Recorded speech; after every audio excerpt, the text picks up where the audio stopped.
potensi ini bisa terjadi jika K3 tidak dipenuhi gitu ya. Nah, yang pertama adalah potensi kecelakaan kerja di PLN itu tersengat listrik. Ini pasti. Kita main bisnisnya adalah listrik, maka potensi yang paling besar adalah tersengat listrik. Kemudian terjatuh, tertimpa, tergores atau tertusuk, terbentur, tertutup, terpapar panas, terpapar bahan berbahaya, hazardous material atau B3 ya, bahan berbahaya dan beracun. Kemudian untuk potensi ketemuan ketidaksesuaian K3 antara lain APD, baik itu jumlah maupun kondisinya tidak layak, kemudian peralatan kerja, sistem proteksi kebakaran, kompetensi skill, dokumen pekerjaan K3,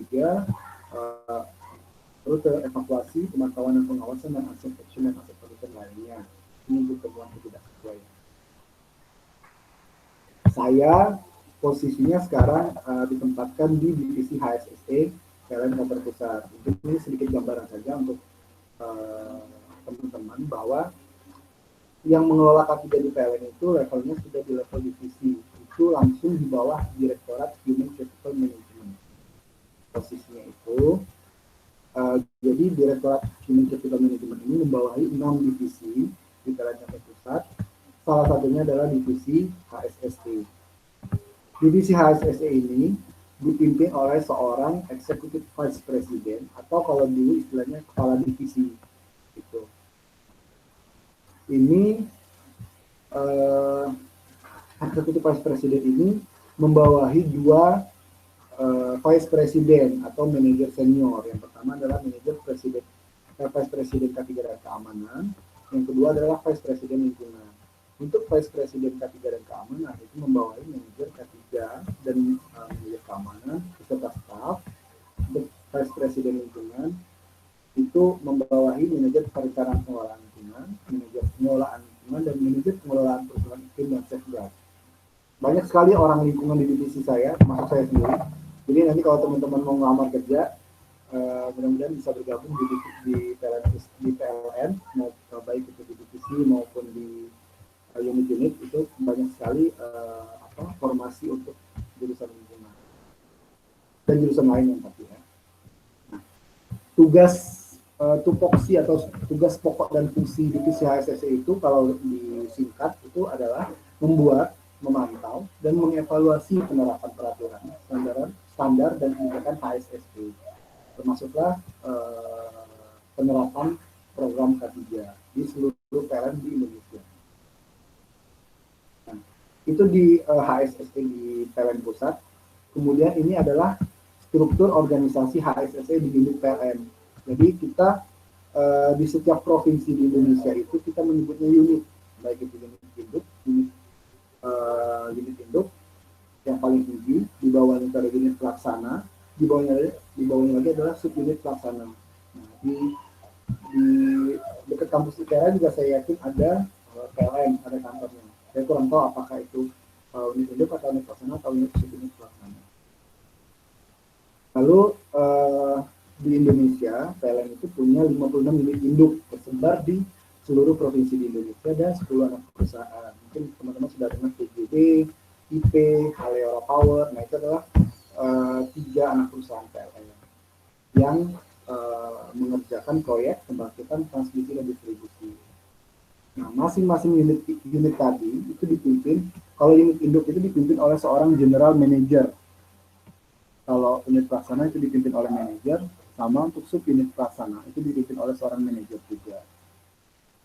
Lalu posisi orang HSSE-nya di mana? Di layer ini. Ini bisa dilihat. Kalau untuk unit induk itu ada jabatan pejabat pengendali K3L dan KAM. Ini posisinya langsung di bawah general manager. Ini selevel deputy manager atau manager manajer dasar, gitu ya. Nah, di bawah pejabat pengendali K3L dan KAM yang ada di unit ini ada pejabat operasional K3L dan KAM. Ini selevel supervisor atas. Lalu di bawahnya lagi di unit pelaksana itu ada, di bawah manajer itu ada pejabat pelaksana K3L. Ini selevel supervisor dasar biasanya. Misalnya nanti teman-teman nih masuk gitu ya, ditempatkan di bagian HSSE, ya mungkin bisa 3 tahun itu udah bisa jadi pejabat pelaksana K3L di bawah manajer unit pelaksana dan subunit pelaksana. Tugasnya apa? Sama, melakukan penerapan dan pemantauan program HSSE secara masif di seluruh PLN. Saya mengelompokkan beberapa program K3 di PLN itu, yaitu yang pertama adalah sistem manajemen terintegrasi. OSAS 18.001/2007 mungkin teman-teman sudah familiar. Nah, itu sudah kami integrasikan. Jadi PLN itu SMK 3 PP 50/2012 itu sudah diterapkan di seluruh unit induk. Nah, SMK 3 ini dicoba diintegrasikan dengan OSAS 18.001/2007. Nah, mulai 2018 itu ada lagi ISO 45001/2007 yang nantinya akan menggantikan OSAS. Ini juga sudah mulai kami integrasikan. Tahun lalu kami sudah mengintegrasikan di beberapa unit PLN ISO 45001 dengan SMK 3 di Indonesia. Kemudian kami juga melakukan standarisasi. Standarisasi ini kalau disebutnya SPLN, standar PLN. Jadi ada standar terkait dengan K3 untuk jaringan distribusi, ada juga standar sistem proteksi kebakaran pembangkit, dan kami juga mengeluarkan standar untuk dokumen K3, IBPPR, working permit, dan GSA. Lalu kami juga ada maturity level assessment. Nah, inilah yang saya jelaskan tadi, scoring untuk program K3. Jadi kami menyebutnya maturity level assessment.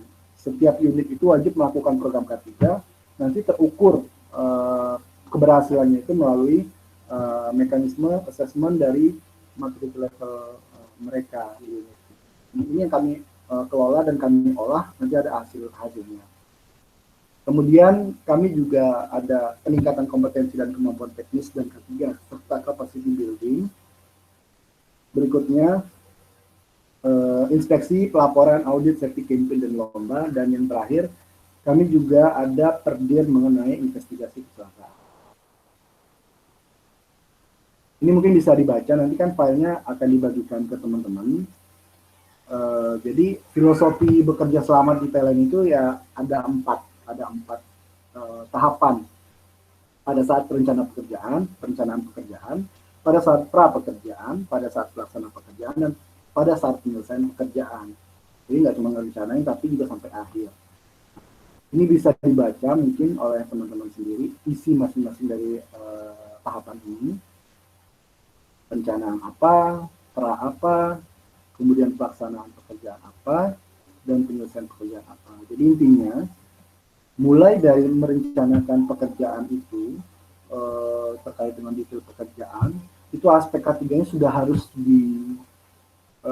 diprioritaskan untuk ada, nggak boleh diabaikan. Sampai nanti ke pra pekerjaan, saat pemeriksaan, lalu nanti pelaksanaan, saat pekerjaan itu berlangsung oleh pelaksana dan pengawasan oleh pengawas, kemudian yang terakhir adalah penyelesaian pekerjaan itu seperti apa nanti koordinasinya. Nah itu menjadi filosofi bekerja selamat di PLN. Lalu ada juga berbagai jenis komunikasi dan koordinasi K3 di kami di PLN. Yang pertama adalah kami menerapkan mekanisme pelaporan temuan unsafe action dan unsafe condition untuk diselesaikan atau hazard reporting. Lalu kami juga ada mekanisme komunikasi dan koordinasi kesiapan personil dengan menerapkan pola identifikasi hygiene factors dan CMC atau coaching, mentoring, counseling. Nah, untuk hygiene factors ini bukan hygiene hygiene sanitasi kebersihan itu bukan, tapi hygiene factors ini adalah kami mencoba mengidentifikasi pegawai dari sisi-sisi atau dari aspek psikologinya. Misalkan ketika seorang petugas atau pelaksana itu akan melakukan pekerjaannya, kita harus tahu sebelum dia melaksanakan pekerjaan itu, dia ngalamin apa sih di tempat kerja maupun di rumah. Misal di tempat kerja ternyata udah 2 minggu dia gajinya nggak dibayar oleh perusahaannya. Ini kan misalnya mitra kerja. Nah, pelaksanaan mitra kerja ini ternyata gajinya 2 minggu nggak dibayar, atau dia ngalamin masalah dengan rekan kerjanya, berantem, atau dia ternyata sebelum berangkat itu berantem dulu sama istrinya, ya mungkin karena finansial dan sebagainya. Nah, itu kan bisa mempengaruhi aspek psikologi seseorang dan akan berdampak pada produktivitas dan fokus dia. Kalau dia ngerjain kerjaan yang berisiko tapi pikirannya mikirin utang, maka ini akan berdampak pada keselamatannya sendiri, ya. Yang ketiga adalah perizinan pekerjaan, yang jelas. Yang keempat kondisi darurat. Nah, kita 2 tahun ini sangat dihantam, ya, dihantam habis-habisan oleh kondisi darurat.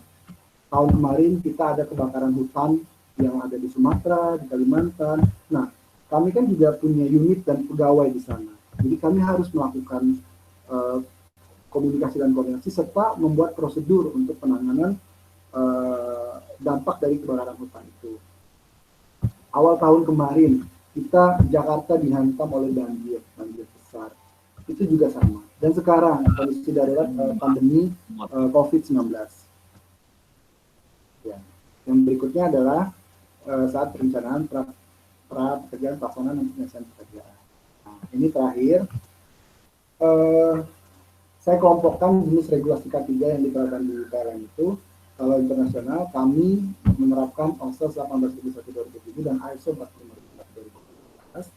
Untuk nasional itu Undang-Undang Nomor 1 Tahun 2000, Undang-Undang Nomor 1 Tahun 1970 dan PP 50/2012 dan lain-lain. Untuk internal di PLN ada beberapa. Yang pertama, komitmen dan kebijakan direksi. Berikutnya peraturan direksi, surat edaran direksi, SPLN, SMK 3, CNS, CSMS, sistem proteksi kebakaran otomatis, K3 distribusi dan sebagainya. Dan yang keempat adalah peraturan K3 yang dikeluarkan oleh divisi HSST. Kami ada komitmen di PLN terkait dengan K3. Tidak ada yang lebih penting dari jiwa manusia. Nah, ini sudah menjadi komitmen bersama. Oke, teman-teman, Mas Alan dan Bapak Ibu dosen sekalian, demikian sedikit paparan dari saya terkait dengan K3. Mudah-mudahan bisa membuka wawasan, kemudian bisa bermanfaat untuk kita semua. Dan link dari file ini yang saya convert ke PDF itu bisa di-download di sini, materi K3 TL ITERA. Ini linknya. Insya Allah tidak konfidensial karena sudah saya sesuaikan. Baik, terima kasih banyak atas perhatian kita semua. Saya nggak tahu nih apakah ada yang tidur atau bagaimana, kalau kita nggak berdebat langsung. Oke, saya kembalikan ke moderator kita, Mas Alam. Terima kasih banyak. Ya, terima kasih banyak Pak Ferry atas materinya. Iya, sangat informatif ya. Ini udah ada beberapa pertanyaan Pak dari mahasiswa, mungkin bisa dilihat di kolom chat Pak. Oh gitu, jadi nanyanya kayak gitu ya, bukan apa? Bilangnya bukan langsung gitu ya? Bisa dilewat chat, bisa langsung Pak. Tapi ini udah ada yang menulis di kolom chat, mungkin didahulukan lebih dahulu. Oh gitu ya, coba saya lihat dulu ya. Ini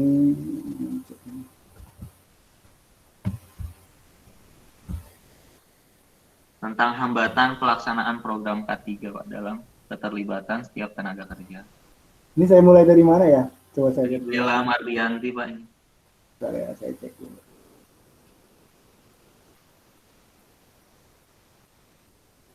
Tapi tadi sudah jelas ya suaranya ya. Ini suaranya baru lihat saya. Jelas Pak. Paling bawah saja Pak, scroll langsung ke paling bawah. Ya. Tadi juga mohon maaf ada gangguan dari anak saya. Nangis. Kedengaran suaranya ini. Oke. Ini dari Bella ya? Bella Mardianti bukan? betul Pak, dari situ Pak. Oke. Izin bertanya Pak, sebelumnya terima kasih atas materinya. Jadi berdasarkan pengalaman Bapak yang biasanya telah menerapkan, adakah hambatan pelaksanaan program K3 dalam keterlibatan setiap tenaga kerja tersebut? Nah, ini pertanyaannya bagus banget dan inilah biasanya kita temui bersama di masyarakat K3 di berbagai tempat gitu ya. Jadi hambatan pertama datangnya dari kita, dari SDM-nya sendiri. Yang tadi saya jelaskan, mindset kita untuk K3 ini adalah K3 itu tanggung jawabnya orang K3 atau bidang K3. Jadi yang non K3 itu merasa lepas tangan dan ya lepas kendali aja gitu terhadap penerapan K3. Hambatan pertama. Jadi mindset kita belum sama bahwa K3 itu adalah tanggung jawab semua orang di dalam suatu perusahaan atau industri. Yang kedua, hambatannya, nah karena tadi mindsetnya masih belum sama, itu berpengaruh. Jadi menjalar kemana-mana. Salah satunya adalah ke anggaran. Anggaran itu kan biasanya dikelola dan dikeluarkan oleh bidang keuangan atau anggaran yang bukan bidang K3L. Karena mindsetnya K3L itu hanya yang tadi paradigma memberatkan, kemudian bukan tanggung jawab non K3L gitu, berpengaruh pada pemberian atau alokasi anggaran gitu. Itu banyak sekali terjadi di perusahaan-perusahaan yang mindsetnya itu anggaran itu masih dipotong-potong untuk K3, sehingga ketika terjadi kecelakaan pas diinvestigasi kenapa? Karena nggak ada APD. Loh, kenapa nggak ada APD? Karena nggak disediakan. Loh, kenapa nggak disediakan? Nggak ada anggaran, nggak ada dananya untuk APD. Atau misalkan peralatan kerja misalkan atau peralatan K3 gitu ya, sama misalkan setelah di audit gitu nggak ada itemnya. Kenapa? Karena nggak ada anggaran. Jadi tadi Mbak Bella kalau ditanya hambatannya apa, sebenarnya banyak, tapi yang jadi akar masalahnya itu sehingga menyebabkan hambatan-hambatan lain adalah mindset dan partisipasi dari penerapan K3 itu sendiri, sehingga akan berdampak ke semua program kerja K3. Gitu Mas Alan. Pak dari di bawah. Ini kalau misalkan saya belum bisa jawab, nanti saya tampung dulu, nanti saya infokan ke Mas Alan untuk disampaikan ke teman-teman yang bersangkutan. Baik Pak. Ini Hana Rohma Pak.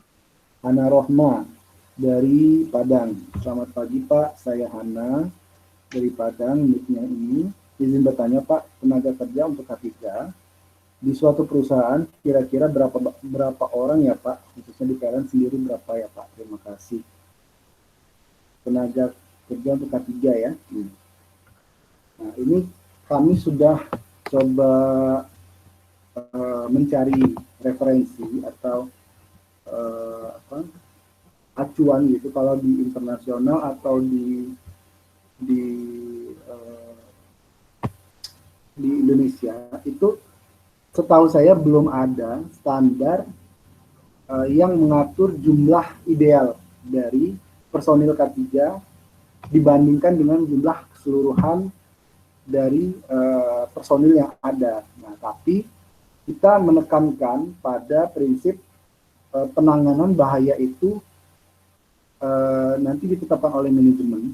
Idealnya seperti apa? Misalkan ada potensi bahaya dengan ukuran segini, maka kita perlunya personilnya seperti jumlahnya segini gitu. Jadi itu nanti kebijakan dari perusahaan masing-masing. Kemudian di PLN sendiri, tenaga kerja K3 itu tadi yang saya jelaskan, kita ada namanya pejabat pengendali, pejabat operasional, dan pejabat pelaksana. Di bawah pejabat operasional dan pejabat di bawah pejabat pengendali dan pejabat operasional ini ada staf, dan di bawah kalau pejabat pelaksana itu belum ada staf. Jadi kalau di total seluruh Indonesia, saya pernah lihat datanya, itu total orang K3L ya, karena kan pengerjaannya K3 dan lingkungan dan keamanan, nggak cuma K3 aja, itu orang K3L itu sudah menyentuh angka 2.000 orang se-Indonesia. Itu ya Mbak Hana Rohma, jawaban dari saya. Kemudian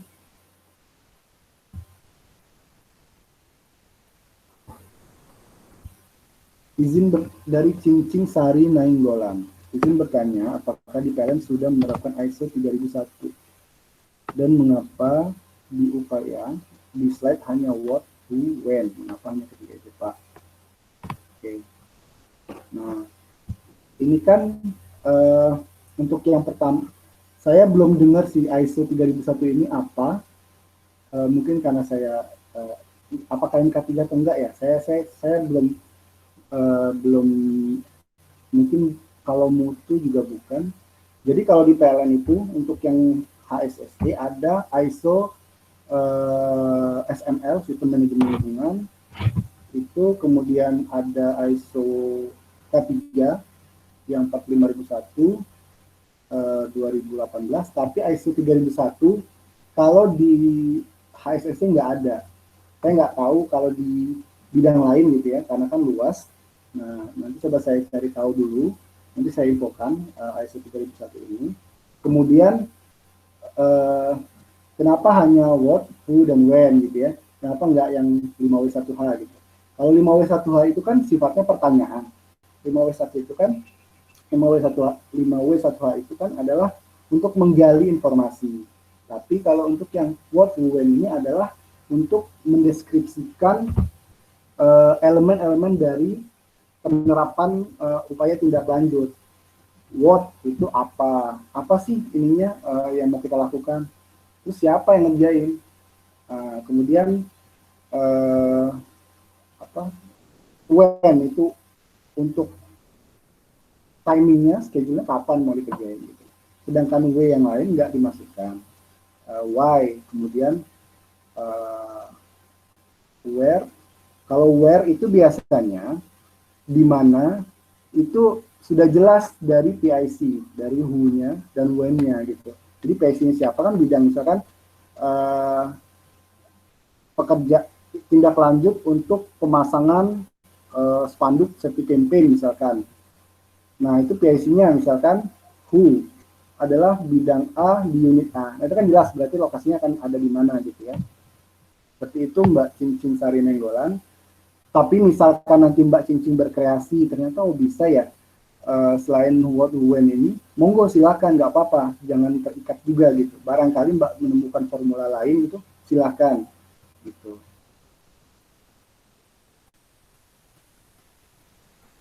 Oh, ini mohon maaf dari Mbak Hana Rohma. Maaf sebelumnya, izin koreksi, saya bukan dari Padang, karena itu marga saya. Mohon maaf ya Mbak Hana Rohma, kamu kayak saya marga Kemas gitu ya. Oke. Dari Yuni Arta Sinaga. Selamat pagi Pak, saya Yuni Arta Sinaga, TL17, izin bertanya. Pak, boleh tidak menjelaskan tentang teori iceberg kecelakaan, biaya kecelakaan? Mengapa menggunakan teori iceberg Pak? Dan perhitungan biayanya ada batasan biaya tersendiri tidak Pak dari perusahaan? Yang kedua, saya juga ingin bertanya tentang pengendalian administratif dalam K3. Contohnya bagaimana ya Pak? Oke. Yang pertama terkait dengan iceberg. Iceberg ini bisa nanti Mbak Yuni dan teman-teman googling, itu banyak sekali referensinya. Jadi kenapa digunakan? Karena kecelakaan kerja itu sangat erat kaitannya dengan dampak secara finansial. Nah, sejauh ini referensi yang banyak dirujuk oleh banyak ahli gitu ya dan banyak perusahaan untuk mengkaji terkait dengan aspek finansial adalah dari iceberg cost itu gitu. Jadi ada dua skema yang ditawarkan oleh iceberg cost ini yang terkait dengan biaya, yaitu biaya yang terlihat dan tidak terlihat gitu. Misalkan ada kecelakaan, kita hanya melihatnya biaya pengobatannya aja gitu, tapi kita nggak melihat biaya yang tidak terlihat dari kecelakaan itu. Oh kita butuh investigasi, oh kita butuh merekrut orang baru kalau misalkan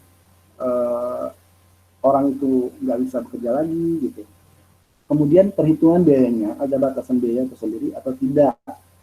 Kalau dari perusahaan itu biaya yang dihitung dari iceberg ini tidak ada, secara umum sih tidak ada batasan. Cuman begini, kan ada jaminan kecelakaan kerja ya kalau nggak salah. Nah itu kan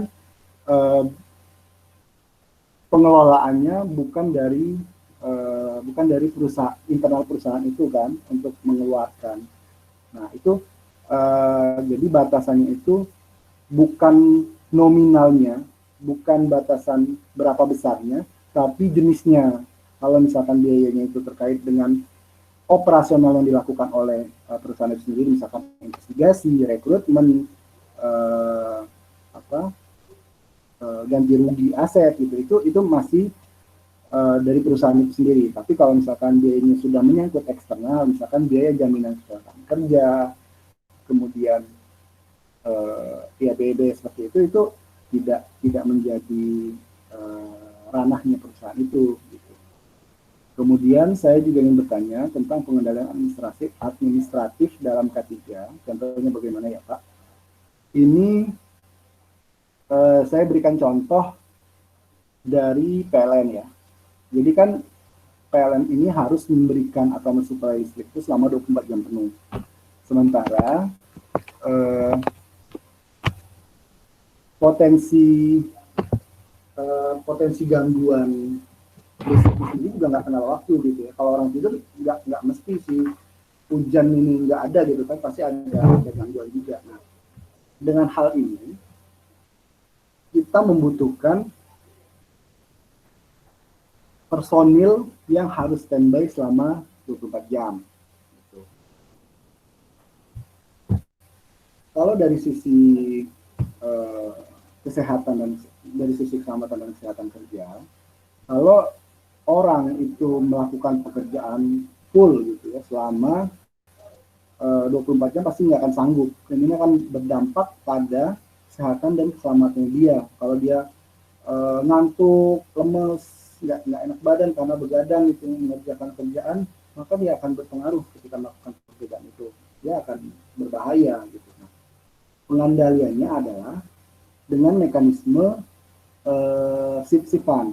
Jadi kan 24 jam itu kalau dibagi 3, 8 jam. 8 ada 3 batch ya, 3 shift ya. Nah, dari peraturan dari Kemenaker pun itu sudah ditentukan bahwa kita bekerja itu 8 jam sehari, itu tidak termasuk lembur.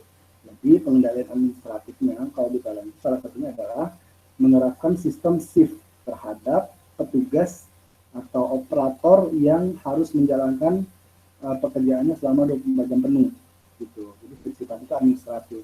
Atau misalkan ini lagi corona ya, lagi merebak COVID-19. Ini kan kaitannya dengan kesehatan kerja. Pengendalian administratifnya seperti apa? Kita menerapkan mekanisme work from home. Jadi WFH itu sebenarnya pengendalian administratif untuk pegawai di banyak perusahaan, khususnya di Jakarta ya saat ini itu karena ada PSBB, maka perusahaan-perusahaan memberlakukan WFH, kerja dari rumah, atau beberapa yang krusial, yang kritikal itu bekerja dari WFO atau work from office. Nah ini juga bisa disebut pengendalian administratif. Jadi di hierarki pengendalian kan administratif ini ada di level keempat ya, di atasnya HPD. Itu contohnya adalah shift-shiftan, penjadwalan pekerjaan atau mekanisme WFH ini. Seperti itu Mbak Yuni Arta Sinaga. Kemudian dari Muhammad Arif Ali Ridho Allah. Ini namanya benar, akunnya nanti salah. Izin bertanya Pak, semisal tenaga kerja sedang memakai perawatan K3, lalu terjadi kecelakaan pada salah satu tenaga kerja. Bagaimana pertanggungjawaban apa yang dilakukan oleh pelaksana proyek pada tenaga kerja tersebut? Inilah pentingnya investigasi kecelakaan kerja. Jadi K3 itu nggak mengenal budaya blame others atau budaya saling menyalahkan. kita nggak di K3 itu nggak mengenal istilah kita nyalain orang gitu seasal-asal aja gitu. Kita perlu dasar untuk menjustifikasi kesalahan penyebab terjadinya kecelakaan ini. Nah, itulah tadi dilakukan investigasi kecelakaan kerja.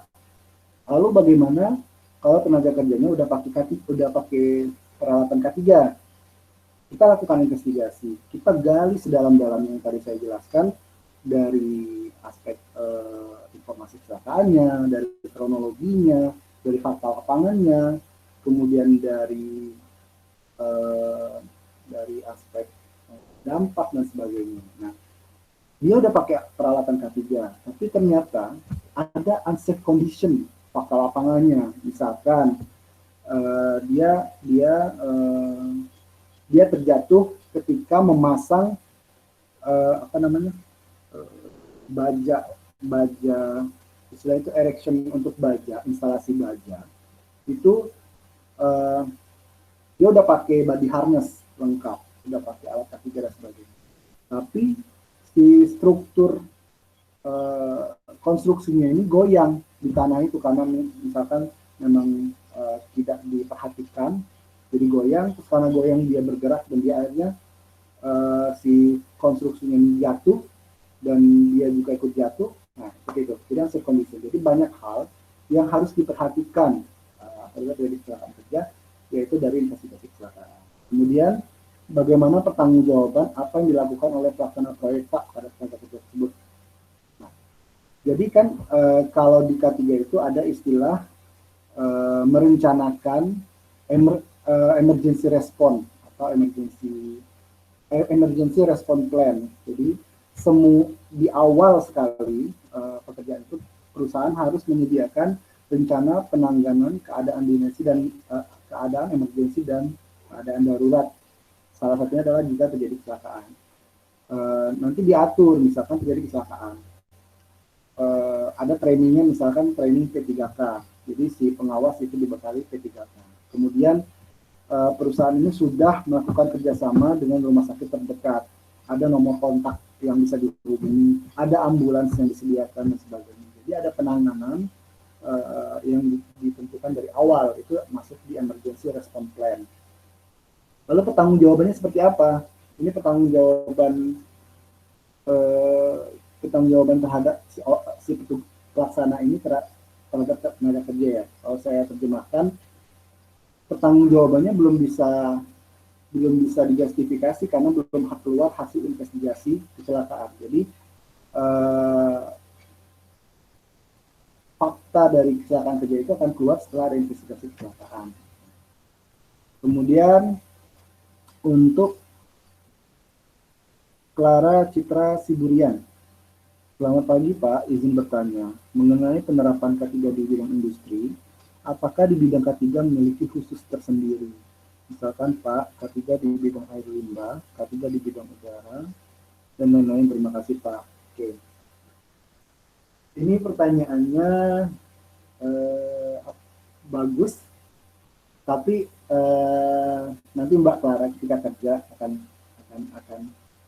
akan terjawab juga gitu ya. Kenapa sih? Jadi K3 itu kalau yang saya tahu di industri itu biasanya megang semuanya, nggak cuman K3 di air limbah saja atau K3 di udara saja. Nanti biasanya job desk-nya itu di uraian jabatan orang K3 itu ada pekerjaan pengukuran kualitas udara, ada pengukuran kualitas lingkungan kerja, ada pengukuran inspeksi gitu ya. Nah, kalau untuk air limbah sendiri, biasanya ini orang lingkungan, orang environment-nya gitu, bukan orang K3. Biasanya kan kalau di air limbah itu kan ada pengecekan secara berkala kualitas air limbahnya gitu ya. Terus WWTP-nya seperti apa itu pengelolaannya. Gitu. Jadi ceknya tadi yang jadi untuk Mbak Clara Citra Siburian, setahu saya sejauh ini nggak ada K3 khusus bidangnya itu di perusahaan, tapi ada training khusus K3 sesuai yang Mbak tanyakan. Ada ahli K3 umum, ada ahli K3 konstruksi, ada ahli K3 untuk lingkungan kerja, itu ada semua. Tapi untuk bidangnya biasanya digabungkan. Kemudian dari Mbak Sinta Marcella Utami, izin bertanya Pak, saya Sinta Marcella Utami, Teknik Lingkungan 2017. Apakah seorang pekerja dapat melaporkan sistem K3 yang tidak berjalan sesuai dengan SOP? Jika bisa, bagaimana mekanisme dan melaporkan hal tersebut kepada siapa? Terima kasih sebelumnya Pak. Yang tadi saya paparkan, ada tiga kelompok elemen SDM, ada regulator, ada implementer, dan ada evaluator. Nah, posisi pekerja yang ditanyakan ini adalah posisinya di implementer sekaligus evaluator. Penerapan K3 yang baik, di garis bawah yang baik dan yang benar, itu seharusnya ada SOP dan mekanisme serta saluran untuk melakukan pelaporan ketidaksesuaian K3. Nah, mekanismenya seperti apa itu biasanya diatur masing-masing oleh perusahaan. Misalkan perusahaan A ini mengatur mekanisme pelaporan pekerja apabila menemukan kondisi tidak aman atau temuan ketidaksesuaian K3, itu dapat melaporkan via aplikasi, misalkan ada aplikasi ya, sekarang kan teknologi sangat berkembang, atau via WhatsApp, atau via email kepada petugas yang ditunjuk, misalkan supervisor atau manajer. Nah, itu SOP-nya diatur oleh perusahaan yang bersangkutan. Gitu. Mekanismenya seperti apa? Jadi, filosofinya adalah SOP harus ada untuk pelaporan ini. Kepada siapanya ya pasti kepada kepada regulator atau bidang-bidang yang memang punya kemampuan untuk decision making gitu ya, mengambil keputusan. Nah, itu Mbak Sinta. Kemudian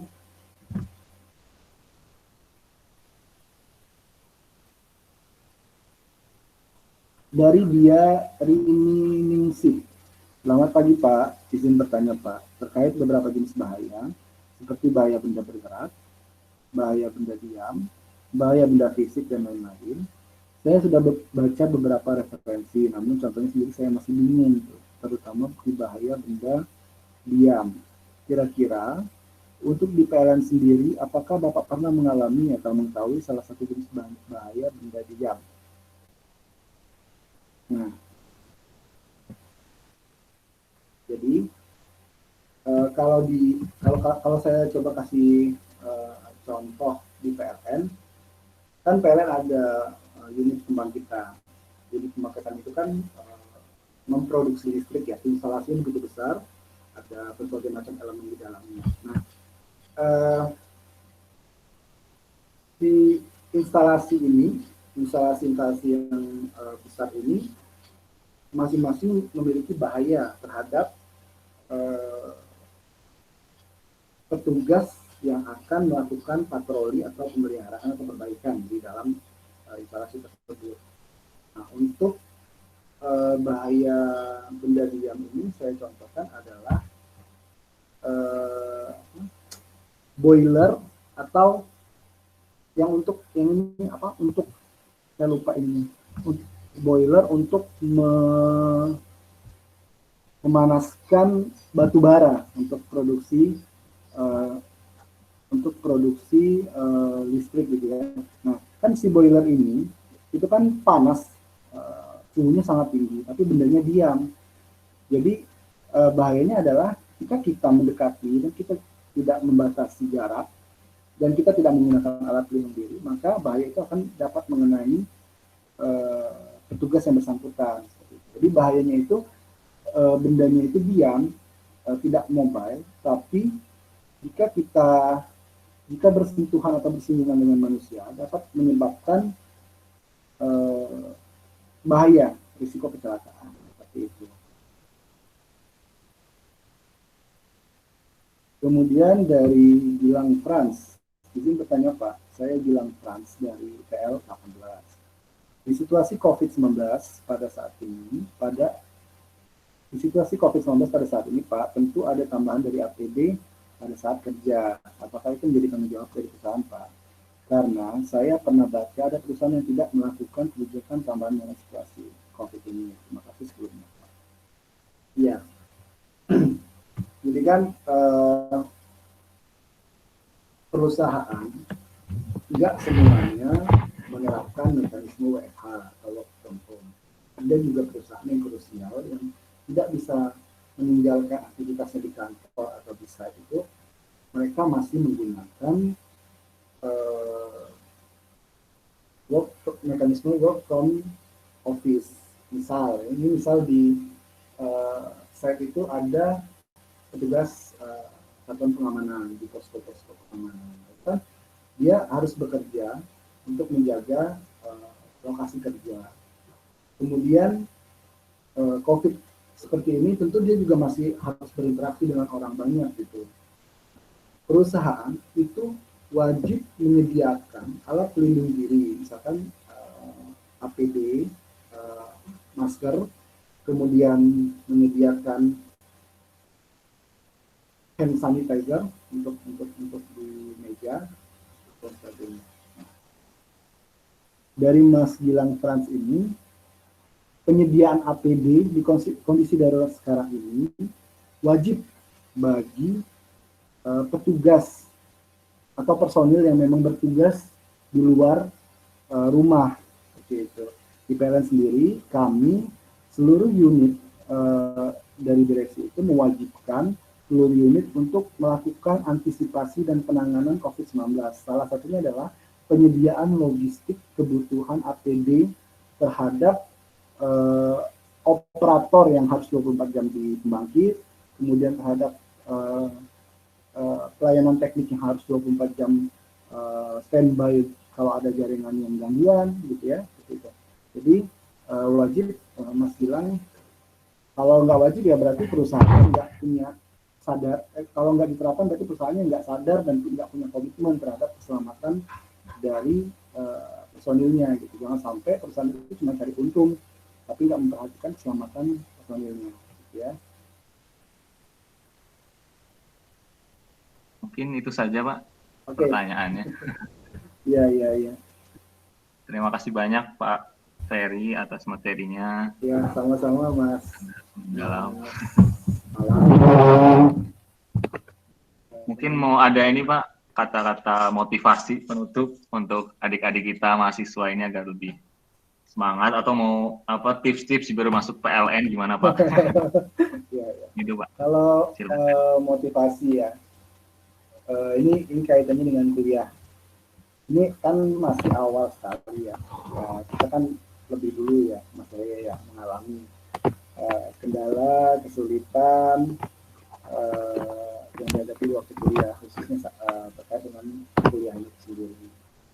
Tipsnya, yang pertama, maaf nih kalau agak klise, fokus mengerjakan apa yang menjadi target kita di kuliahan itu. Maksudnya gini, ini saya bercerita saja ya, tidak maksud apa-apa. Di waktu saya S2 kemarin bareng Kian ya. Jadi yang punya IPK hampir sempurna itu banyak banget di tempat saya. Tapi saya nggak termasuk itu gitu ya, teman-teman saya. Tapi saya bertekad gitu, fokus saya harus bisa kelar tesis di semester 3. Padahal semester 3 itu masih ada kuliah. Logikanya loh, gimana emang bisa kuliah? Kan kalau kita mau skripsi atau tesis itu kan udah ada pelunasan dulu terhadap mata kuliah kan ya. Udah selesai dulu baru kita bisa ngambil. Tapi saya bismillah gitu, saya berjuang. Dan kebetulan dosen pembimbing saya juga kooperatif sekali beliau. Saya disetujui mengajukan UGB itu di semester 2. Mengajukan UGB semester 2, kemudian di semester 3 saya masih ada berapa SKS saya lupa di materinya, ya mata kuliah yang harus saya ambil, tapi saya sudah mulai penelitian. Bayangkan, kuliah aja berat gitu ya, apalagi sambil tesis. Saya itu tesisnya di proyek konstruksi gedung. Kebetulan masih di kampus juga, ada 5 gedung.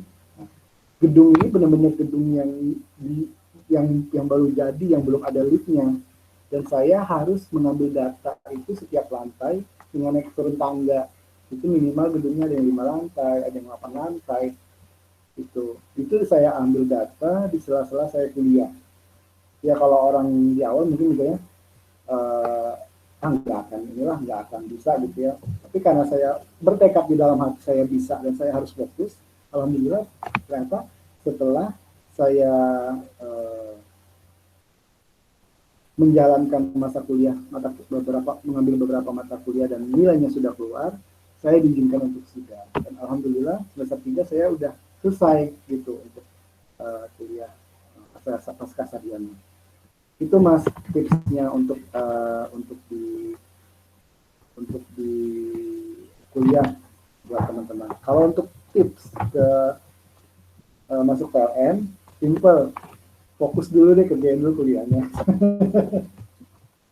Pasti nanti akan bisa Pak, kalau memang ada menjalankan yang serius. Itu Mas Alam. Baik, Mas Ferry, terima kasih atas materinya dan seluruh jawaban atas pertanyaan-pertanyaannya, sangat inspiratif ya dan informatif. Semoga bermanfaat juga bagi mahasiswa, terutama yang sedang mengambil K3 ya. Mereka ini sedang menyusun dokumen K3 Pak Ferry, jadi mungkin sangat ingin banyak tahu tentang K3 di perusahaan. Iya, monggo nanti kalau misalkan saya lupa juga ini ya mencantumkan email ya. Nanti saya kasihkan ke Bu Dian email saya. Kalau misalkan dari teman-teman ada yang mau diskusi atau kalau memang bisa saya jawab, saya layani. Tapi kalau nggak bisa nanti saya coba cari tahu lebih lanjut lagi untuk pelajaran saya. Monggo kalau mau ada tanya-tanya tentang K3, monggo silakan, terbuka teman-teman. Terima kasih banyak Pak Ferry. Katanya Pak Ferry menulis buku juga ya Pak. Bukunya apa Pak? Mungkin bisa mahasiswa bisa mencari mungkin. Iya, saya menulis buku K3, judul K3 Notes. Itu yang saya alami, yang saya rasakan selama ini itu saya tuangkan ke sana. Nah, buku ini masih sifatnya online sih, diterbitkan oleh penerbit, tapi masih dijual secara online. Di penerbit Guipedia, bisa dicari di Google, Guipedia, itu judulnya K3 Notes. K3 Notes ya. Ya, mungkin saat ini sih masih agak terkendala produksinya karena di Jakarta masih PSBB. Oh iya. Ya, tapi ya mudah-mudahan bisa menginspirasi teman-teman juga yang khususnya suka nulis. Kalau suka nulis tapi nggak bisa ngomong misalkan ya, jangan patah semangat, terus saja nulis. Ini bisa berkarya juga. Itu Mas Alam. Baik, terima kasih banyak Pak Ferry. Mungkin kita cukupkan saja Pak SG-nya. Iya, oke Mas Alam. Saya juga terima kasih banyak sudah diundang untuk memberikan sedikit paparan kepada teman-teman. Terus belajar, masih banyak perjuangan teman-teman. Semoga nanti cepat lulus dan cepat terima di perusahaan yang diimpikan. Saya juga mohon maaf apabila ada salah kata, salah paparan yang menyinggung dan membuat tidak enak. Saya akhiri Mas Alam dan teman-teman semua. Assalamualaikum warahmatullahi wabarakatuh. Selamat pagi, selamat berpuasa untuk yang menjalankan. Waalaikumsalam. Terima kasih ya, Fer. Oh ya, Tian, sama-sama Tian. Dengar ya? Sama Bu Dian. Iya. Yang mau bukunya untuk Pak Ferry silahkan aja hubungin Pak Ferry-nya. Bagus kok bukunya. Siap. Salam buat keluarga Tian. Yo, sama-sama Fer. Sehat-sehat. Yo. Terima kasih Mas Alam. Terima kasih. Kita tutup SG-nya. Assalamualaikum warahmatullahi wabarakatuh. Waalaikumsalam warahmatullahi wabarakatuh.